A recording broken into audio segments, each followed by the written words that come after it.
Good evening, everybody. Welcome to Boro Fan TV with me, James Hutchinson. The Monday night show, which is 24 hours later this week, due to us picking off the bones of the January transfer window. Boro fans, are you happy with the business done by Boro? And are we in a position to make a challenge for the top six? Joe, David, and Guesty, you want to look back on the transfer window and two very contrasting performances against Rotherham and Norwich. We're also going to head to Saturday's showdown with Brentford at the Riverside. So, as always, Boro fans, be part of the show. Get involved tonight. There's lots to get through. So, first of all, Tony, I'll come to you first. It's been 18 months in the making. And what we're going to talk about future transfer windows because we finally signed Yannick Bolasie. Are you happy to see him at the Riverside?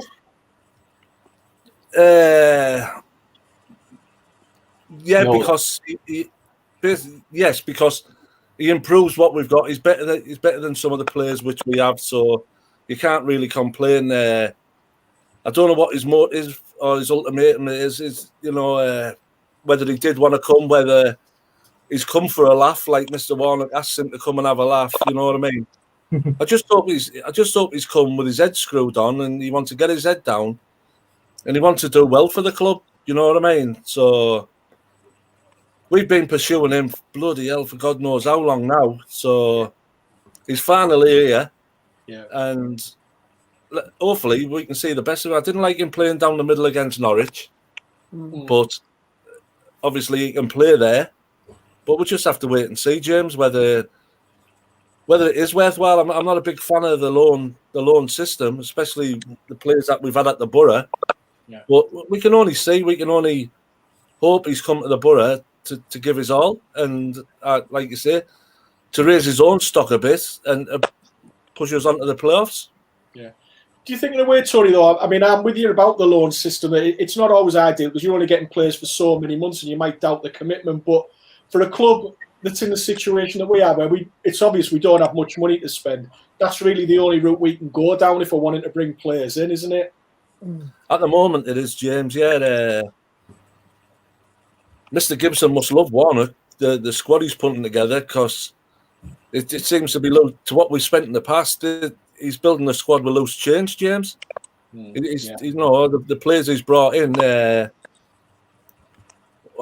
My brain's all over today. The kid from Sunderland. What's he called? Duncan Watmore. Duncan Watmore? Sorry, forget Duncan. I'm sorry. Like you say, he was on the scrap heap, and he's brought him back. He's brought Bolasie in. Bolasie has hardly kicked the ball, and hopefully he can work his magic on Bolasie like he has on Watmore. You know what I mean? Yeah, good point.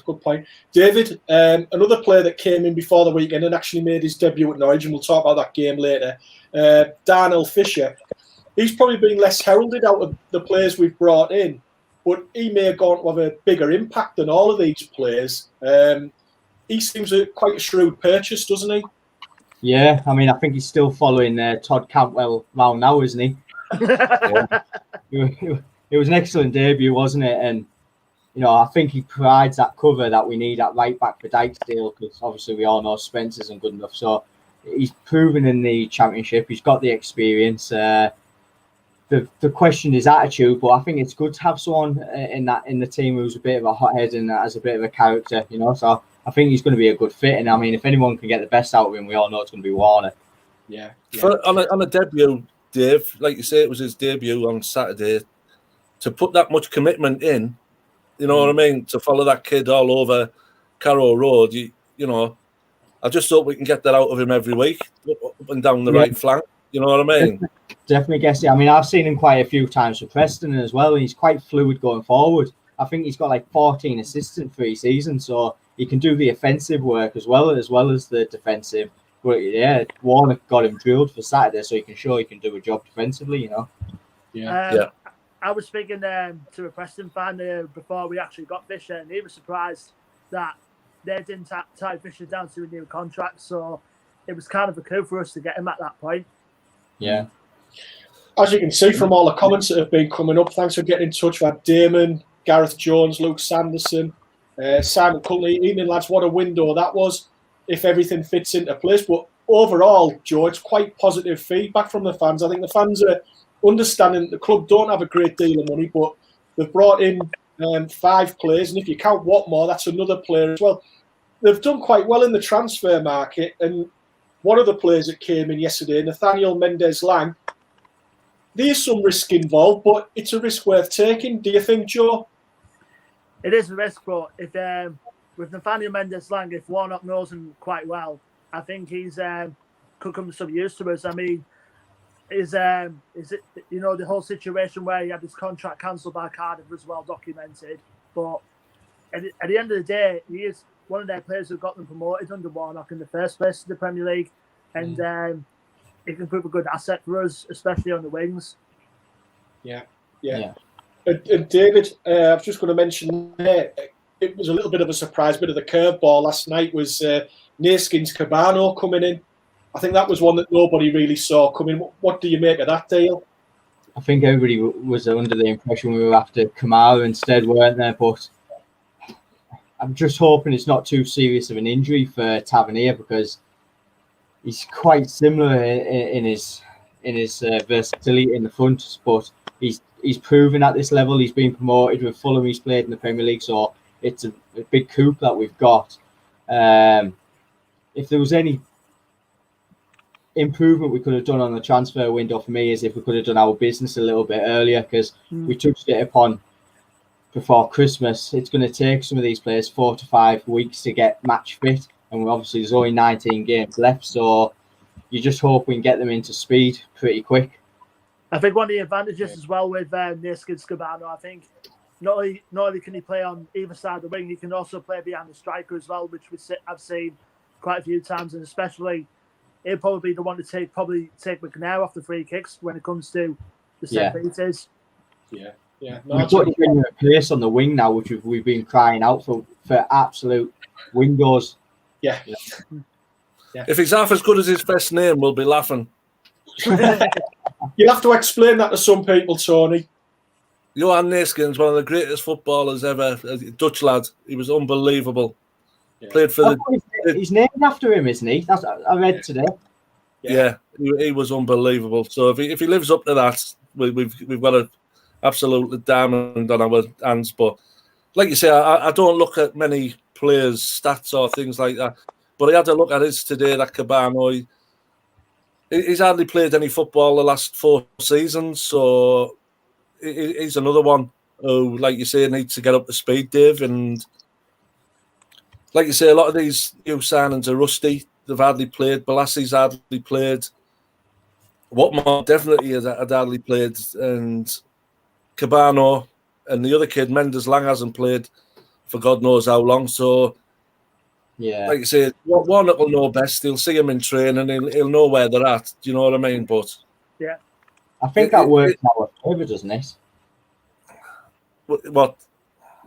That they've got a point to prove to Warnock and other people, is, you know, especially the likes of Mendez-Lang getting the sack from Cardiff. You know what I mean? Before we came on air, like I was saying, every time I seem to watch Cardiff, he always used to be a 7 or 8 for me. He always seemed to give his all, so that's all we want. But all we want now is, once these players get up to speed, is we need to start and get, like you say, he's gone for the nearly all wide players. We need to get bodies in the box now to make good use of what these lads have come in for. It's no good having these bombing down the wings if that's how it's going to happen, and only having Britt or Fletcher stood in the box. Yeah, you know what I mean? So we've got to get ahead of the ball. We've got to get bodies forward, which has been a massive problem for us for God knows how long. So Warnock's just going to totally change the way we play to accommodate these lads. You know, it's pointless having them if you're not going to have no one in the box. Yeah. Well, I think that's part of the thing there, isn't it, David? Sometimes it's been an issue in the past saying our forwards have got a difficult job at our club because they're feeding on scraps. Now, hopefully they should be feeding on scraps. Now, there should be plenty of ammunition. It's now down to them. And we're not expecting to put every chance away, because that's why the Championship strikers, at the end of the day, they don't put all the chances away. But they should have more opportunities to show what they can do now, shouldn't they? Oh, 100%. I mean, we've been touching upon a while for our formation at home being a bit too negative for the 3 centre midfielders. So, you know, and I think that was the case against Rotherham. It was just too too negative for me. So now he's brought in the wingers and he's brought in the pace. You know, we can attack teams like that and break them down. So I think you'll see a change of formation against the home teams. Maybe away from home, you might see the 3 centre midfielders, but certainly we should create more chances at home now with the change of formation. Yeah. Well, we've touched on the players that have come in, lads. I've saved this one just for you now, Tony. Players that have gone. Patrick Roberts, best for everyone. Do you think that he's moved on to Derby, or could he be another Jack Harrison that comes back to haunt us? God, you're on about Jack. We'll go there first. Jack Harrison and Paddy Bamford. God, they're two totally different players. Obviously, he hasn't gone to play for Bielsa, who's helped them two players enormously. You know, that's not Patrick Bamford who played for the Boro we were watching the other night. But on about the other Patrick Roberts, I think he's wanted out for a long time. Like say, his second loan spell, it just hasn't worked out for him, and he hasn't been anywhere as good as what we thought he was going to be. When he first came, his first 3 games, or the first 3 games he was involved in, he looked direct, but he looked very predictable. Do you know what I mean? Yeah. There never seemed to be an end product, or if he got a shot off, it was very weak. He wasn't an asset to our club, James. He was just a loanee who sat on the bench. He was lucky enough to go to the game every week, which we aren't. So now we can go watch Derby every week, because I can't see Rooney making him any better of a player than what he already is. Yeah, I was just about to mention there, Tony. I mean, there's a bigger difference than go to a club that has an experienced manager like Marcelo Bielsa, than going to a club with a first-time manager like Wayne Rooney. Yeah.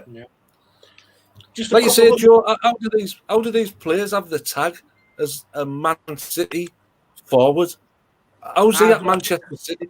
We go mad about our recruitment. Who's recruiting him? Who's recruiting the Mencha? Are they coming through their grassroots? Are they coming through their academy, or are they players actually they've brought in? Well, they actually 12 million for Roberts. I think with Roberts, I think they signed him from Fulham originally. Yeah, 12 million. What? 12 million they paid for him as a 17-year-old. Yeah. Shut up, man. Honestly. I think it's sometimes, Tony, it's a bit of a scattergun approach with the big clubs like Chelsea, Man City, that they've just, rather than say missing out on a player that might make it or go to a rival and do something, they just take them and just say, we'll have them. And they're just like, don't go anywhere at their club. It's more or less to stop one of their main rivals getting them. And I think that's how clubs like that operate. You look at the players Chelsea's let go, James, and you can add Patrick Bamford to that list now. You know, the players that's tearing up the Premier League, like the main ones, De Bruyne, you know what I mean? And the players they've had and they've let go to come back to haunt them, who've gone on to be champions, and they've got winners' medals hanging from everywhere. Yeah. Since Chelsea's, brought him in, then let him go. Yeah. Who's the kid that they're trying to sign some kid back that they let go last week? And I think they got told to get stuffed. I can't remember which player it was. Yesterday, Gessie, they paid 9 million for a 17-year-old from Rochdale and loaned him back. They just did. Yeah. Yeah, I mean, who else can do that? Patrick Roberts, like you say, that kid from Rochdale, unbelievable. It's a dream move for him, isn't it? Yeah. But Patrick Roberts, I honestly can't see why. I don't know how to say this. Well, I can't see how a lot of Boro fans were giving it the 5-finger shuffle over him. You know what I mean? Because he just never done that for me anyway. Personally, I reckon it was because how poor we are offensively. We were just, some fans were clinging on to some hope because he was a little bit of the unknown. I don't think he knew what he did, so they were just hoping he could give you something, but he didn't deliver, did he, this season? No, he had a chance on Saturday, and he just kept running round and round in circles for me.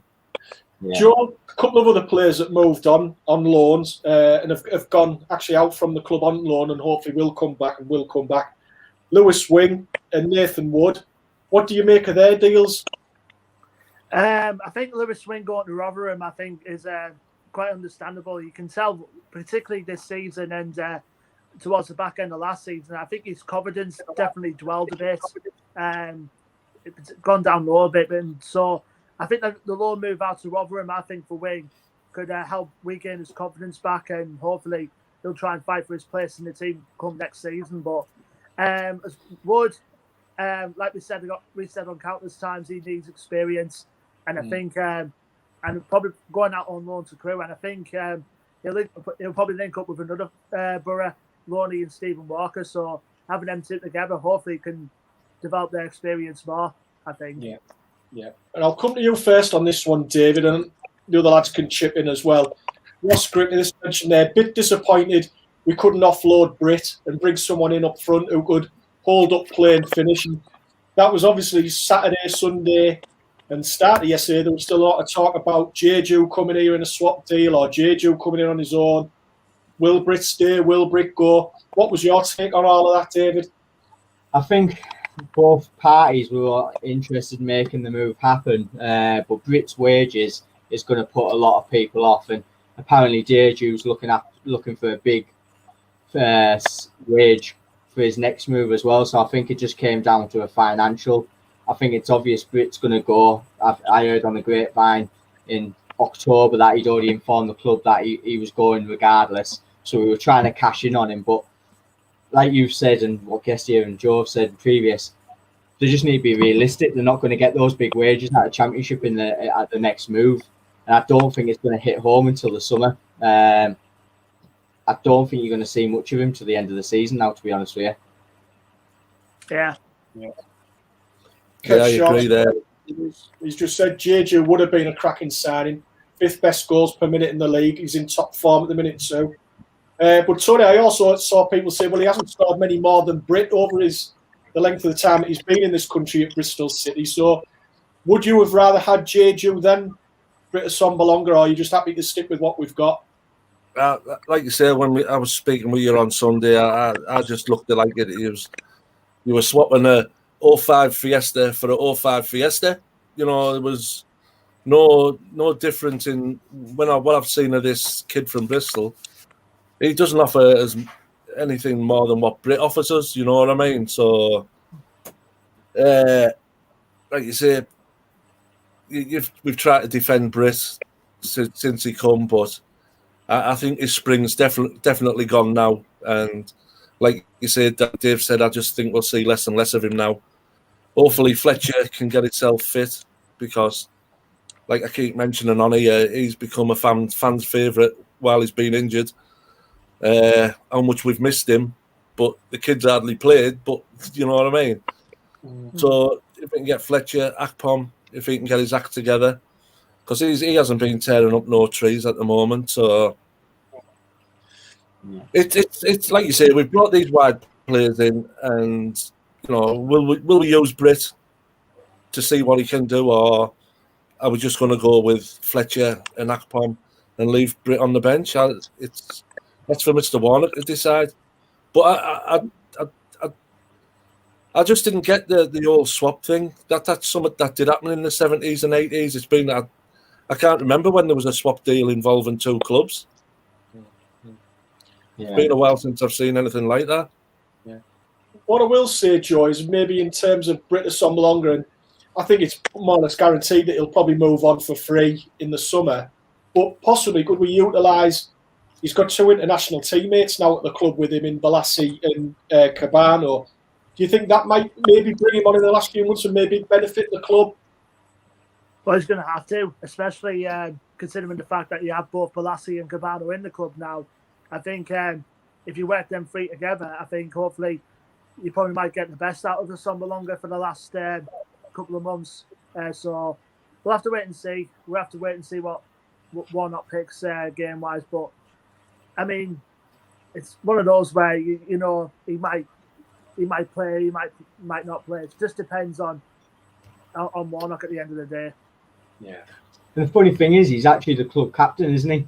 Yeah. So we shouldn't even be having this discussion of like his attitude and what have you, because he should be setting an example for the rest of the team. Definitely. Yeah. And I think that again was Neil Warnock just trying to get something from him, because he's maybe thought, I need something from him. Give him a bit of responsibility. Give him the captaincy. We might hopefully see him put a bit of a turn in. And he did it for us the other week, but it's just one game every now and again. It's not really enough, is it, Tony? No. Like you say, he's a centre forward, and he just live. He has been living off scraps since he came here. But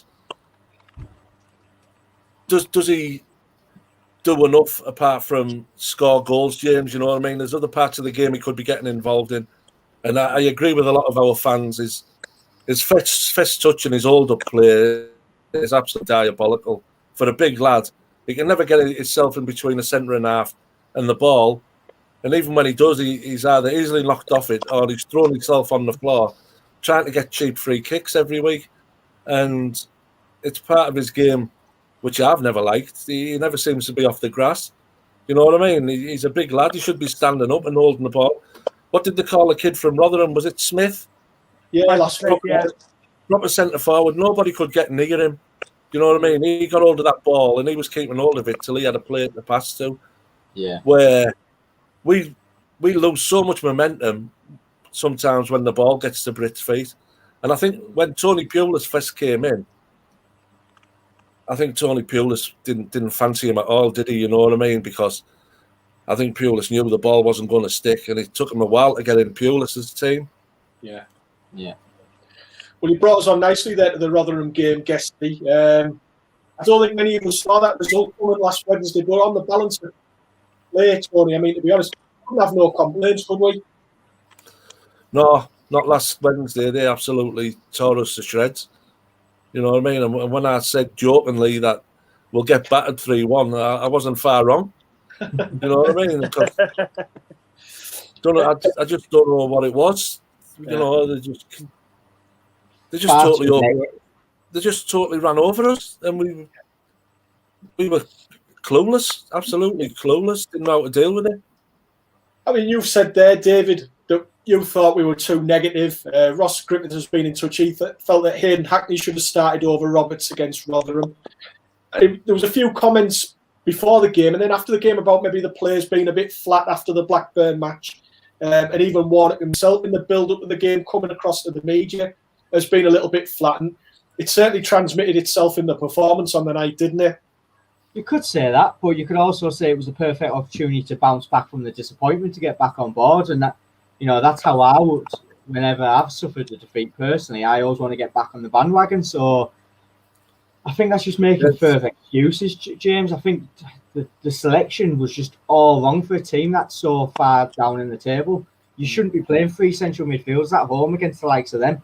Maybe when you're playing Brentford and Norwich at come at the other side and you want to keep it tight, I can understand. But teams who are like that, you should have the onus to attack them and express yourself. And we did the opposite. We sat deep against the team.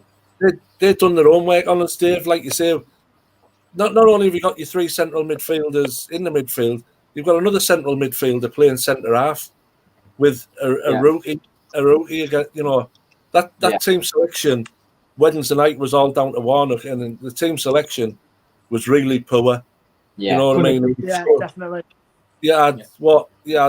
Wood and Spence, that back four was what I like you say. I can't say what I normally say. It was weak as whatever, and they just ran over us, and they dominated. They dominated every part of the game, every part of the pitch, everywhere, and we just didn't have a clue how to deal with it. Obviously, with the personnel that we had on, it was just. Yeah. There's no excuses now, though, Getty. You know, we've bought those attacking players. There's no excuses to say, well, we haven't got those players to go offensive at home now. It'll be interesting to see what happens. I just don't understand managers why they don't go for games at home. I know it doesn't matter now because there's no one there, but like you say, they're the games you should be winning, your bread and butter. They're the ones where you should be playing 2 or 3 up front and going for this. What I will say about that game is, because he was going to get it off me as well, Duncan Watmore, because he's gone missing since he won the Player of the Month award. But then the second half, he must just have thought, sod this. And at least he did try. He tried to take the game by the scruff of the neck. And for me, he put a great performance in the second half. But up until then, he's been missing for a while for me. You know, whether he's still a bit off the pace, and he got his second win, second half. But that's what I want to see from Duncan Watmore, when he got that ball and he just wanted to run at people. You know what I mean? We haven't seen that for a long time by a player in a Boro shirt either. We totally missed Dale Fry as well, don't we? We did. I mean, Joe, to lose 3-0. Yeah, we lost 3-0 at home to a side that were in the relegation zone. So, I mean, obviously there was a lot of criticism flying about after the game. Who do you think really underperformed on the night? Would you just say it was a bad night right across the board? It was a bad night across the board for us then. But on the other bit, on the flip side, I think it showed Rotherham where, like I said about Wickham, they're definitely not like they're not going to go down without a fight. So I think there was a few that underperformed, in my opinion. I think most of the criticism went towards Marcus Bettinelli, which I think I can understand, probably from the first goal, and then the penalty incident. I think he could have done a lot better, but at the end of the day, he's been a good keeper for us this season. I don't know why most of our fans will go to slate him off after just two simple mistakes. Yeah, I think what it is, Joe.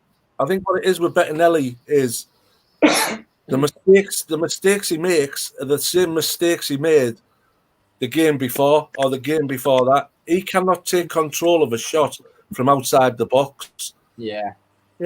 Whether he could have got the first one or not, I don't know.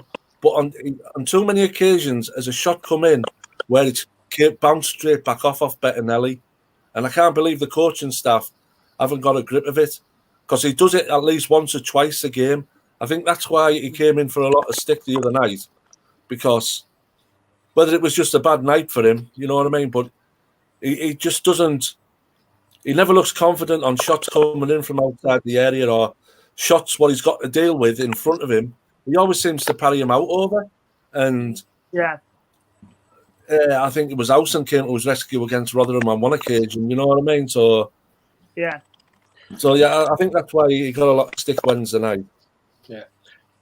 Just one more thing before we move off the Rotherham game, David. That's 3 home games in a row now where we've got no points, scored no goals. We're at home to Brentford this Saturday, and we'll touch on the Brentford game in a little bit. But is that a concern for you? Is this just a blip, or do you think it's a longer-term problem now that's 3 home games, no goals, no points? Well, I hope Warnock's right and we just won't perform in January. But for me, it was a concern, but it was the performances as well. I know you could talk about Blackburn of what happened to Dale Fry, but I think all the 3 games we just haven't performed at all. We've been outclassed by mediocre, I'd like to say, teams that we should be beating. I think that's what the most, and I think the formations have gone a long way to that. But typical Boro, we'll go play Brentford, we'll play them off the park and we'll win. I hope you're right, mate. Like you said, go on, Norwich, James. Sorry. No, you're right, mate. We're going to look at the Norwich game now, mate. Were you surprised to see Balassi and Fisher start at the weekend? I mean, in hindsight, it gave the side a lift, but were you surprised to see them start the game? Who's that to? I was more surprised to see Balassi start as centre forward. Yeah. I was more surprised to see Balassi starting as centre forward. He had to bring Fisher in straight away. Another player who should have really gone out on loan was Jed Spence, because he needs the biggest kick up the backside at the club at the moment, because he's not the player. Just on loan, you mean? Just on loan. Yeah, because there is something there with that kid, Dave, because when he first came into the team, he was unbelievable, you know what I mean? But I honestly know where you're coming from, because, God almighty, like you say, he's the one I want to get in the corner and grab by the neck. But yeah, but I was surprised to see Balassi play centre forward. But Fisher definitely at the start, James, for me. First half tactics, he got spot on, didn't he? The struggle to create anything. They couldn't break us down, really. And second half, we pushed on. And also defensively, we were solid throughout, despite, the one chance that, to be honest, I think Mario Vrancic definitely could have put Norwich ahead in the first half, but we managed to keep our discipline at the back, and we'll go on to the second half, which obviously with the main difference, with Brendan getting sent off, and also there might be a couple of chances that we could have won the game. Yeah, Morsey and Howson were unplayable that second half. Yeah. Morsey had one of his best games for us. He did get the... It was like the Forest game again, lads. It was a well-drilled away performance. And I mean, characterising it all, David, was Dale Fry. Less than a week after that horror injury against Blackburn, he put in a great performance, didn't he? Oh, he was excellent. We look so composed, especially now he's gone as the right-sided centre-back. We just need McNair to find his form again, because he's been poor. I don't know if it's the amount of games have finally caught up on him or the COVID that he apparently had, but if we can get back to his best, those two as centre-halves, we just look totally different without Dale Fry, don't we? Yeah. And you talked about Liverpool saying about yesterday in the transfer deadline. For me, if he keeps pushing like that, we've got a Premier League player in our hands, certainly. I'm surprised he hasn't even been snapped up now, to be honest. Yeah, no, that was my big thing. Once we had Klopp was in for the centre half Sunday after the game, I was petrified. I honestly thought, you know what I mean? I thought he'd have made a move on Friday. Yeah. I was just going to ask you as well, David. And Steve Davis has been in touch here, and he said he thought we were the better side against Norwich, even with 11 men. But after they had Buendia sent off, was there any room for you to maybe change things up and maybe bring another forward on, or were you quite happy to go with how things stayed? No, I think I was with the majority of fans saying it was an ideal opportunity to go to offensive because they were starting to tire. The game was opening up more. I thought that Watmore was the ideal change for Spence earlier on, and then gone 2 up top. But he just didn't want to lose the game, did he? Yeah. And you can understand that. He's got the point. We'd have all took the point before the game. But after the Rotherham, it was a little bit disappointed where we could have gone all for the 3 with enough time to play as well. It's not like there was only 10 minutes to play. There was a long, about 20 minutes left to play, so we could have gone for it. But, yeah, you take the point. Yeah. Sorry, that was the only thing. Sorry, Joe. I was going to say the toy. I'll bring you in a second. Just if you're being a bit picky, it was just about we maybe didn't create enough on the day, did we? No, I think, like you say, we were totally dominant. We were the better team when they had 11 men on. And I think it took us a bit by surprise being up against 10 men. And it was a bit disappointing that we didn't go for the jugular. But to come away from Carrow Road after our recent record against them, I think, what did they say? I think we've lost every game against them since the playoff final. So 5-1-0s in a row that beaten us, yeah. So it was nice to come away from Carrow Road with a point. You know what I mean? And luckily enough, we didn't have that long journey home from there this season. You know what I mean? But you might have been better with a point in our bag coming home. You know what I mean, James? Yeah. And Joe, 2 games against them, they haven't created much against us, have they? I was just going to say to Joe there, in fairness, you've probably played the best side in the Championship this season, and we've got 1 point, and arguably we should have had more than 1 point to show for it, shouldn't we, Joe? Oh, yeah. Like going back to what David said, obviously with Brendan sent off, we could have easily brought another attacker on to try and change the game, like Watmore, for example, or possibly might take a gamble and put Fletcher on. And probably the best chance we had in that second half, which the one we could have taken was obviously Howson's header that went straight at Quill. So it was a good chance to take 3 points after the sending off. But I said to myself before the Norwich game, I would have been happy to take it just a point there, anyways. Yeah. So, Guesty, with all that in mind, obviously we had the lows of the Rotherham game. We get a point at the league leaders. We've obviously made all these signings in the transfer window, whether they're permanent or loan signings.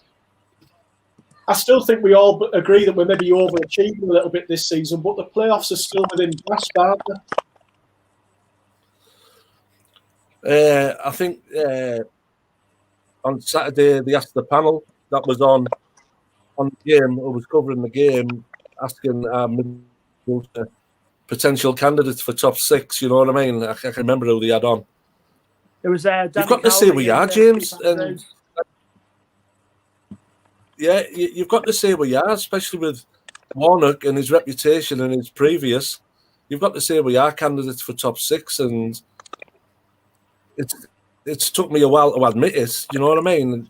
I'm still more like the Warnock. Let's get safe first, but that's only because of what happened last season. You know what I mean? And I can see us staying there and pushing. You know what I mean, James? And it's good for us fans at the end of the day.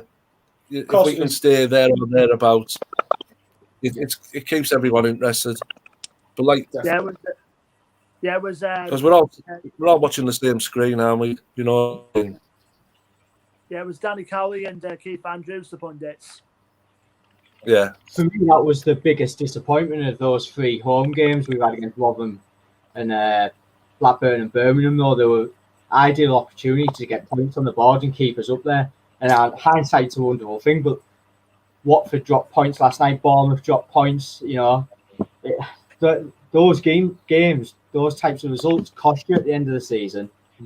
It cost us Pulis' second season, Dave, where when we had to win the big games to either go first or second, we always seem to lose them. You know what I mean? And fingers crossed we don't hit a run like we did under Pulis, where we lose 6-7 games on the bounce and just drift away. That was the biggest Rotherham game, because very rare Warnock loses 2 on the bounce. Do you know what I mean? So hopefully we've turned the corner now, and hopefully this, like you say, these home games, it's just a blip. You can't look back now, Dave. Them games are gone. Yeah. And sorry. What upset me is them 3 games before we played them, fans had 9 points written next to our name, and it's a dodgy thing to do when you're in the Championship. That it's a wrong attitude, isn't it? I mean, while I was happy with the signings yesterday, they reminded me of the signings that we did under Cranker, where we went a bit experienced. You know, with Dave Nugent, we've got Cabano, Mendes, Lang, Balassi, who have all been supported before. So when the tough running comes in, they've been through that. You know, so before signing them, I looked at our squad and I was like, oh, we're a little bit inexperienced here. We don't have the players to, when it comes to the games, they wouldn't know how to ride out. But I think those signings bring the experience, which is pleasing. Yeah. Well, we won't look back. We'll look forward now. Brentford at home at the weekend, David. Pre-scoring Brentford just put 7 past Wickham last weekend. Do you see a similar sort of game to the Norwich match at the Riverside at the weekend? Do you think we'll set up in a similar way, or do you think it'll be all changed now with the new lads that have come in? Because of match fitness issues at the moment, I think you might only see Cabano start. And I think even though we want to change the formation of going for 2 in midfield, I think against Brentford at home you can understand the 3 central midfielders, and I think that's the route we'll go down. But I'm hoping you see Cabano and an out-and-out striker. As much as I want to see Balassi, I don't want to see him down the middle of you. I can understand why you put him there against Norwich, to be honest, because like Warnock said, against their full-backs, I think he'd have probably struggled, wouldn't he? So he probably was a better option for that game. But yeah, I'd be surprised if he's up front on his own on Saturday, I'll be honest. Joe, obviously we know they've got Ivan Toney up front, leading goal scorer in the division. And they've got a really exciting forward line, but Norwich did as well. But who stands out for you for Brentford on the weekend? Obviously, you mentioned about Ivan Toney. Another player that comes to mind who's come at the form since last season, despite not having started for the previous season, is Sergi Canos. He's coming to light recently this season, and also one of their rivals, Samer Godos, the Iran international. Ever since he scored against us in the FA Cup, he's now coming to his own as well. And they've just brought in Winston Reid on deadline day on loan from West Ham. I think he's going to be there, him alongside Ethan Pinnock at the back, obviously with Pontus Janssen out injured at the minute, and David Raya, who was linked with Arsenal. He's definitely one of the top keepers in the league. So I could with a team like that, I could definitely see why Brentford are challenging for not even just the playoffs, but probably might stick into the automatics by hopefully the end of the season. Yeah, we could do. Well, lads, it's come to that part of the show where we all usually get things really badly wrong. Predictions. Patrick Wheatley's got 2-0 Boro win on Saturday. I mean, that'd be some result if we got that. David, I'll come to you first. Boro v Brentford. What's the score going to be? I think we'll edge it 1-0. I think we need to get our home form back on track and to keep up pace with Brentford. We can't allow them to go 3 points further ahead of us. So I think that should be enough motivation. All right. Kev Short's got a 2-1 Boro win here. Tony, what are you going for? It's only Brentford, isn't it? Should be smashing teams like Brentford, man. 2-0 Boro. 2-0 Boro. There's a lot of people going Boro wins here tonight. Joe, are you going to follow the trend? It'll definitely be a high-scoring game. I'm definitely going to follow the trend on Boro wins, but I'm going to go for a 3-2 Boro win. Oh, people are fancying us to win here. Nobody. I hope we're winning. I hope we're winning 3-0, Joe, and they come back at us. I don't think we can stand it. But then again, though, we're a completely different side to what Wickham are when the Brentford thumped them 7-2. Yeah, Dan Smith's gone 2-1 Boro win. David Bell has gone a 1-1 draw, which isn't a bad result. I'll be honest, I think a draw's more likely possibly than a Boro home win, but we'll wait and see. Time to start winning at home again. It is. I just think there might be easier games than Brentford coming up, Tony. But then again, you say that Rotherham easy on paper, wasn't on the pitch, was it? So that puts that theory to bed, doesn't it? Gary Campbell's put a good one in. He said, glad to see Fisher's got fire in his belly. We've been too soft on the pitch for too long. 3 home defeats. Is he going to be the new Pogatex? There's a blast from the past. Pogatex from Preston. Yeah. Do that from the back of the wall. There's Pogba. Just to say it. Yeah. Quality centre back, and you put him left back, and he was useless, wasn't he? Yeah. Typical Boro, man. It is. Well, Can't go back to Billy Ashcroft on that one, Dave.